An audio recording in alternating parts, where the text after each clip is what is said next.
1 Coríntios, no capítulo 10.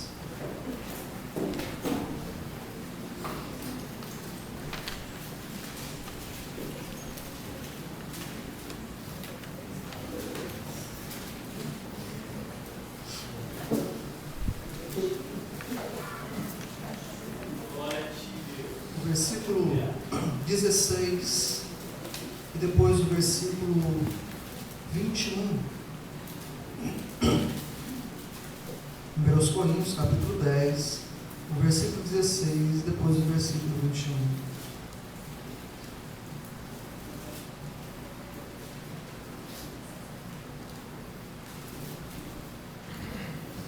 Porventura o cálice de bênção que abençoamos não é a comunhão do sangue de Cristo? O pão que partimos não é porventura a comunhão do corpo de Cristo? Verso 21. Não podeis beber o cálice do Senhor e o cálice dos demônios. Não podeis ser participantes da mesa do Senhor e da mesa dos demônios. Depois, no livro de Coríntios mesmo, 1 Coríntios, capítulo 11, o texto que fala sobre a ceia do Senhor. O apóstolo São Paulo aqui, ele fala da idolatria, né, do culto aos demônios, até porque ele faz referência a isso, né, que aqueles que oferecem sacrifício a ídolo, eles estão, na verdade, sacrificando aos demônios e não a Deus. Mas aqui Paulo ele faz a referência porque Coríntios, né, a cidade em si, era uma cidade muito idólatra, havia muitos deuses. E ele orienta os irmãos ali em relação ao perigo de cair na idolatria. Hoje, contudo, amados, nós não temos aqui os ídolos para que podemos dizer que estamos adorando algum ídolo, mas tem muitos ídolos que nós temos que não é uma estátua, não é uma imagem de barro, e que nós acabamos por adorar. Aquilo que muitas das vezes nós colocamos no lugar de Deus. Talvez alguém estranhe, nossa irmão, que é isso? Né? Colocar uma coisa no lugar de Deus? Sim. Às vezes nós damos um devido valor a coisas e não damos o devido valor às coisas de Deus. E aqui o apóstolo, ele chama a atenção dos irmãos para isso, porque na verdade eu não posso ter um coração dividido. Eu não posso servir a dois senhores. Eu não posso dizer que eu sirvo ao Senhor, mas na prática, eu faço totalmente diferente daquilo que eu professo, né, como cristão, o dia que eu vou fazer. Nós colocamos outras coisas em primeiro lugar nas nossas vidas, e não o Senhor. Às vezes, amados, as coisas são tão importantes que às vezes a gente coloca como primeiro lugar, não é? E o que na verdade não deve ser, é porque a Bíblia nos diz para nós como cristãos que devemos em primeiro lugar fazer o quê? Buscar o reino de Deus e a sua justiça. E as demais coisas? Serão acrescentadas. Passa depois. E serão acrescentadas. Só nós invertemos muitas das vezes os valores disso. O valor dessa palavra. E nós colocamos coisas que poderiam ser colocadas depois de buscar o reino de Deus e a sua justiça. E quando nós fazemos essa substituição, amados, né, e mudamos os valores, nós não estamos fazendo outra coisa senão estar adorando, estar praticando, na verdade, uma idolatria. Que idolatria não é só colocar uma estátua e adorar uma estátua. idolatramos o que possuímos, idolatramos o nosso dinheiro, idolatramos os nossos bens, e nós os colocamos como prioridades na nossa vida, e deixamos de realmente servir a Deus como deveríamos servir. Isso, irmãos, de uma forma ou de outra, né? Eu entendo que isso entristece o Senhor, porque Ele não nos quer dividido. Ele nos quer inteiramente. Ele quer que o nosso coração seja inteiramente dele. Nós nos prendemos, às vezes, amados, com tantas coisas nesta vida, e priorizamos, inclusive, né? Que a gente acaba, às vezes, deixando de fazer outras coisas que são importantes, porque nos prendemos em alguma coisa que a gente acha que é mais interessante. Não estou dizendo aqui, irmãos, que nós não temos as nossas obrigações, aquilo que precisamos fazer. Não é isso que eu estou me referindo. Mas existem situações na nossa vida que realmente nós mudamos.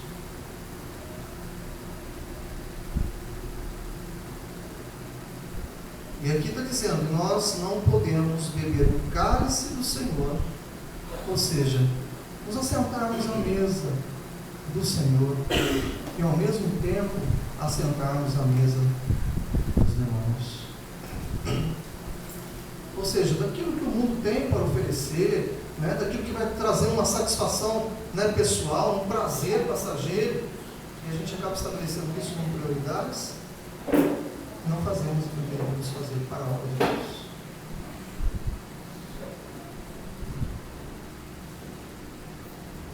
Não podeis ser participantes da mesa do Senhor e da mesa dos demônios.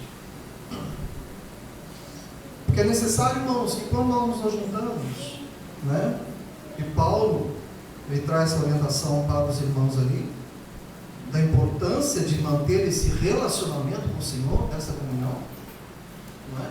Que quando falo assentar-se à mesa, ver o cálice do Senhor, né, o cálice dos demônios, ou o cálice dos demônios, nós estamos em comunidade, estamos reunidos com um objetivo.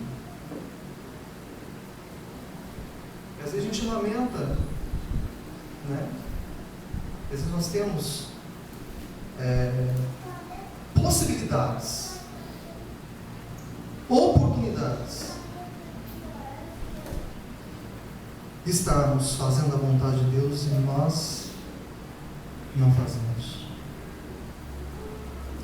Isso nesse dia, né, no período da manhã, logo no período da tarde, logo à tarde, eu estava lendo esses versículos, né?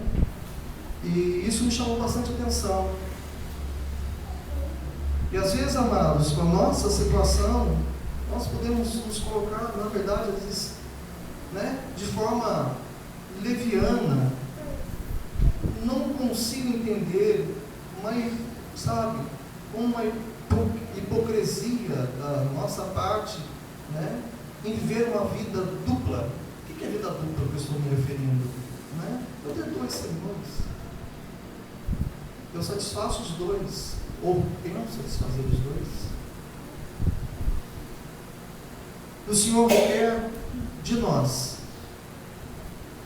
um coração inteiramente para Ele, um coração que o adore, um coração que o sirva, independentemente das circunstâncias.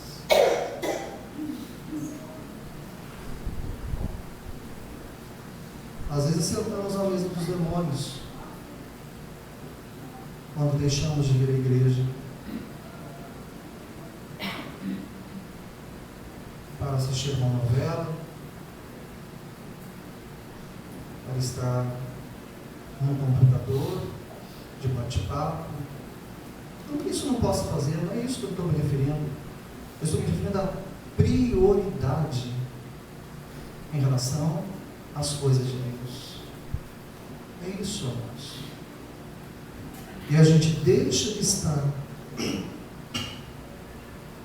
na casa do Senhor, porque eu tenho outras prioridades, e essas prioridades não traz edificação. O apóstolo Paulo mesmo fala sobre isso, né? Aqui mesmo no capítulo 10, se não sou ele logo em seguida ao versículo 23, ele diz: todas as coisas me são lícitas, mas nem todas as coisas convêm. Todas as coisas me são lícitas, mas nem todas as coisas vai edificar. Pelo contrário, vai nos trazer prejuízo espiritual. E a gente vai ficar, irmãos, doentes espirituais. Não tem força. Qualquer vento, qualquer problema que surja, nossa, já é uma coisa assim do outro mundo. E nós esquecemos que nós temos que passar por isso, temos as lutas a enfrentar, mas eu preciso ter a prioridade na minha vida como servo do Senhor, como serva do Senhor. Então não podeis beber o cálice do Senhor e se embriagar com vinho em que a contenda, né? E colocar coisas que não agradam o Senhor diante de nossos olhos, que não agradam o Senhor no nosso coração, substituindo a adoração a Deus por coisas deste mundo, por coisas passageiras.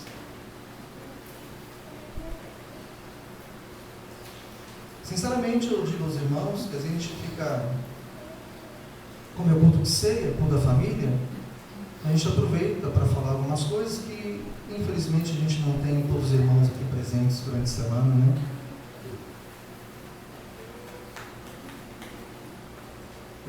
Muitos trabalham, nós entendemos, outros estudam, né? Outros têm algumas outras atividades, mas aqueles que podem estar presentes e não vêm, a gente sente, irmãos, porque a obra, esta obra, ela não é minha. Esta obra não é da diretoria da igreja. Esta obra é de todos nós. Porque foi eu e você, foi todos nós que fomos comprados e lavados pelo sangue de Jesus. Foi eu e você que fomos chamados para servir ao Senhor. Não foste vós que escolhestes a mim, mas eu escolhi a vós e vos nomeei para que vós deis fruto, e o vosso fruto permaneça. Portanto, meu amado, nesta noite, pense sobre isso, reflita sobre essa situação, não é? Qual está sendo a sua prioridade no serviço de Deus? Pense sobre isso, faça você mesmo uma análise, né? E veja a sua disponibilidade no fazer a obra de Deus. Onde estamos assentando? Onde estamos indo? Né? Com quem estamos comungando? Tudo isso faz com que nós paremos para refletir na nossa vida espiritual e determinar a prioridade que é o servir a Cristo, entregar-se para Cristo, é o viver para Cristo. O resto é resto, amados. O resto é ficar aqui. Eu comecei a me preocupar muito, amados, com a morte do meu colega, que veio aqui na igreja, assistiu o culto, ouviu a palavra de Deus. E eu fiquei preocupado no sentido de imaginar, tentar imaginar. Lógico, a mente humana jamais vai conseguir penetrar, né, nessa profundeza que é a parte espiritual da eternidade. Mas eu fico tentando imaginar, irmãos, oportunidades que teve e na verdade depois entram numa eternidade. Não sei, não estamos aqui para fazer nenhum julgamento, mas o que tudo indica é entrar numa eternidade sem Cristo, entrar num sofrimento muito grande, um sofrimento eterno. Isso me fez refletir bastante sobre a eternidade, né? Sobre a minha disposição de servir a Deus ou não servir. Nós temos tantas coisas, amados. Assim como os irmãos têm, eu também tenho. Tantas atividades, tantas coisas que nos envolvem no nosso dia a dia, que precisamos fazer. Mas será que isso realmente é tão importante quanto estar na casa de Deus e buscar dele graça, força, para continuar lutando no nosso dia a dia, para continuar fazendo o que nós precisamos fazer? Mas a gente ignora isso. Então que nessa noite nós possamos pensar e refletir sobre esse ponto, que é tão importante para todos nós. E Paulo aqui na continuação, quando ele fala a respeito da ceia, aquilo que ele recebeu do Senhor, que não foi, ele não aprendeu com ninguém, com nenhum apóstolo, mas aquilo que ele recebeu do Senhor, e ele ensina, e segundo alguns historiadores, a carta aos Coríntios foi escrita antes dos evangelhos. Então Paulo recebeu essa orientação antes em que o próprio Senhor Jesus passasse essas informações para os seus discípulos ali nos evangelhos.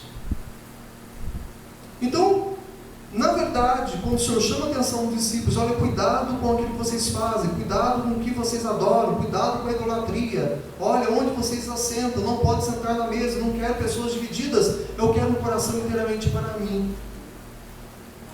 Ele vai dando essas instruções aos seus discípulos, e depois ele vem falando da ceia, cujo objetivo principal, inicial, na verdade, o objetivo inicial da ceia era a comunhão em torno de uma mesa, compartilhando uma refeição.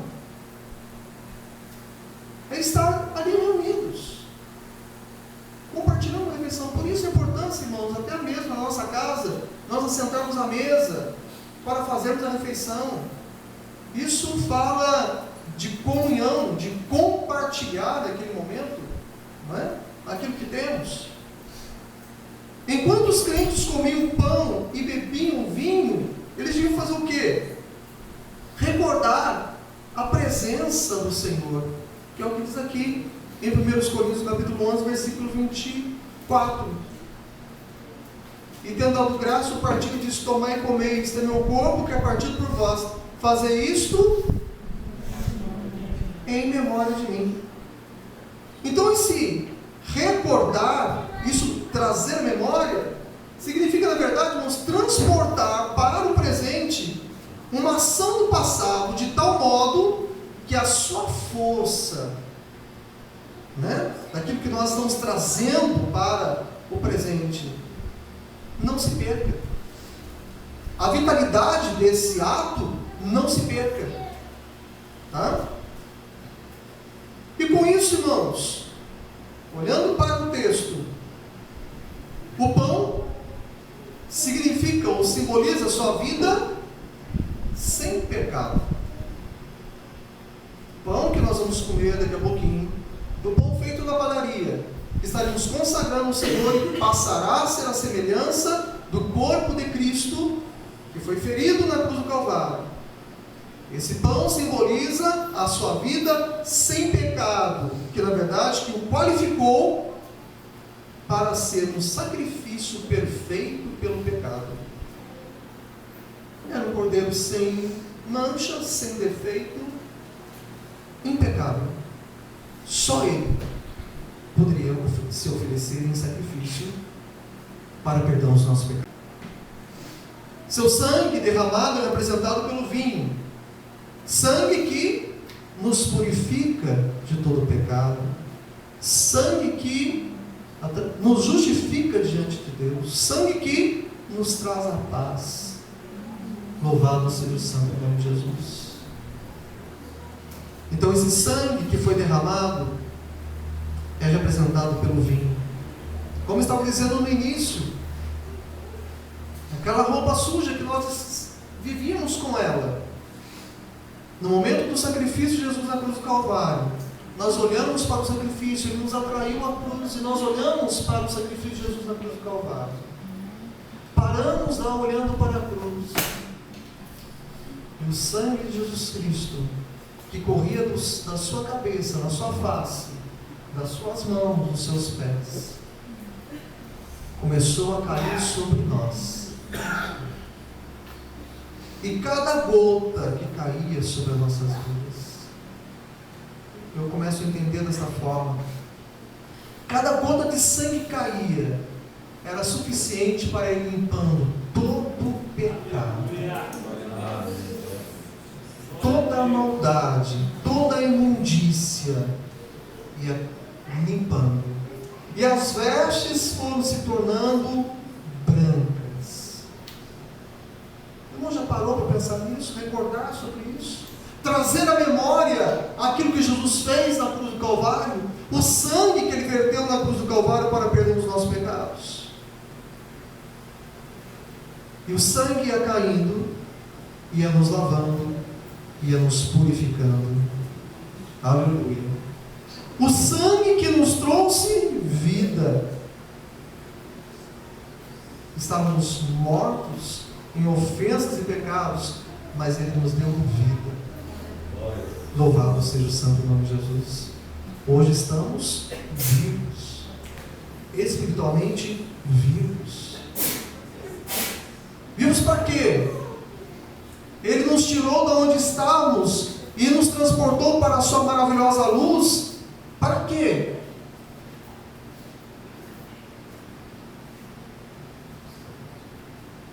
Para ficarmos em casa, amados.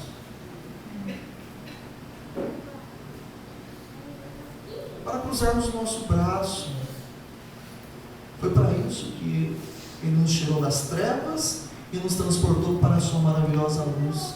E nos fez assentar nas regiões celestiais em Cristo Jesus. Agora eu sou santo. Se eu sou santo, não preciso fazer mais nada.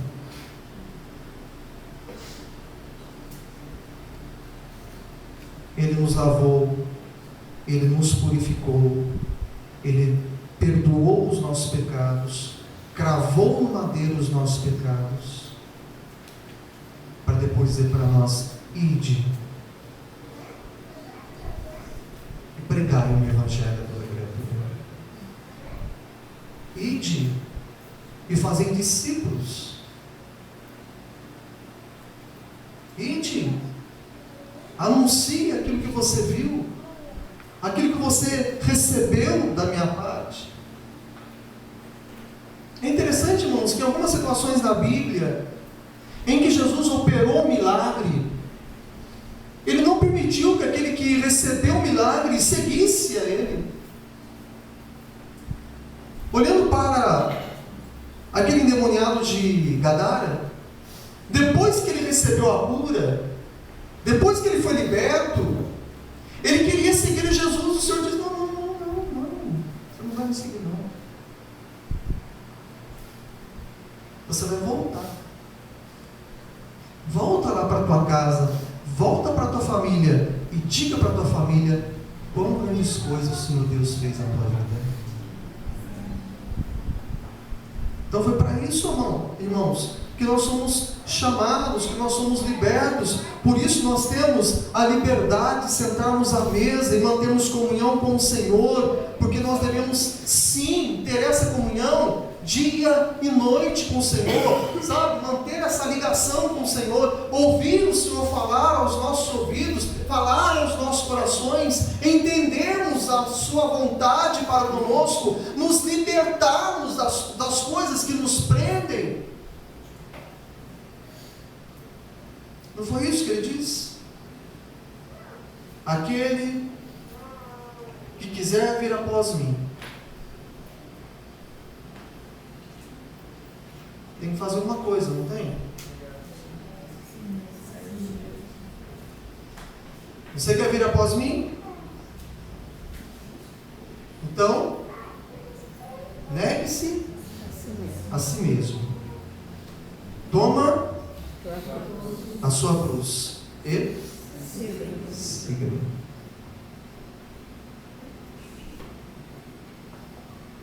Negar a si mesmo para tomar a cruz.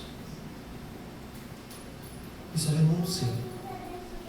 É o que o Senhor quer de mim e de você todos os dias. Renúncia pelas coisas dessa vida e uma busca constante do reino.